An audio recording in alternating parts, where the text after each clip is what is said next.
This video is for section 14.3 about ideal gases. The learning goal is to apply the ideal gas law.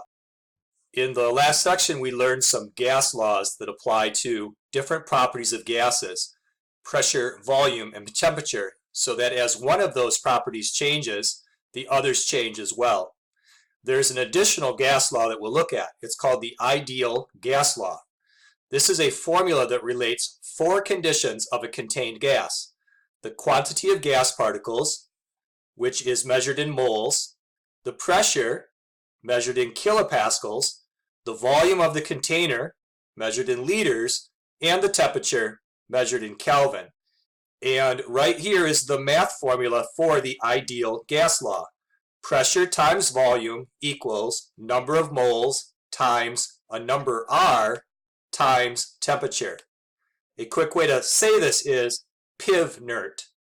The letter R will always be the number 8.31. So when you have a problem and you decide you're going to solve it using the ideal gas law, when you get to the letter R, fill in 8.31. Here's an example problem. When the temperature of a rigid container holding 685 liters of helium gas is held to 621 Kelvin, the pressure is 1.89 times 10 to the third power kilopascals. How many moles of helium are in the container? Let's use our problem-solving strategy from the other day and label the variables. 685 liters is a volume. 621 Kelvin is a temperature. This number here is our pressure, and when it asks us how many moles, that's the variable N in the PIV-NERT formula.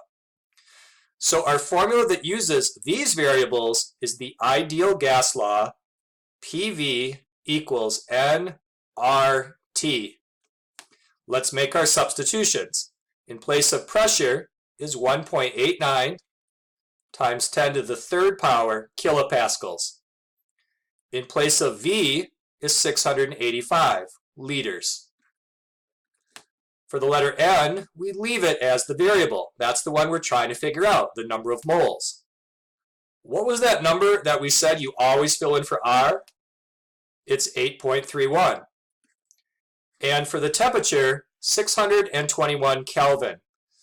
Like yesterday, the temperature must be in Kelvin. So if it's ever given to you in Celsius, make sure you do your conversion. Now that we have our equation, let's use our algebra skills to solve for N. The 8.31 is being multiplied by the N, so let's divide to remove the 8.31. Those cross out. Now how do you remove the 621?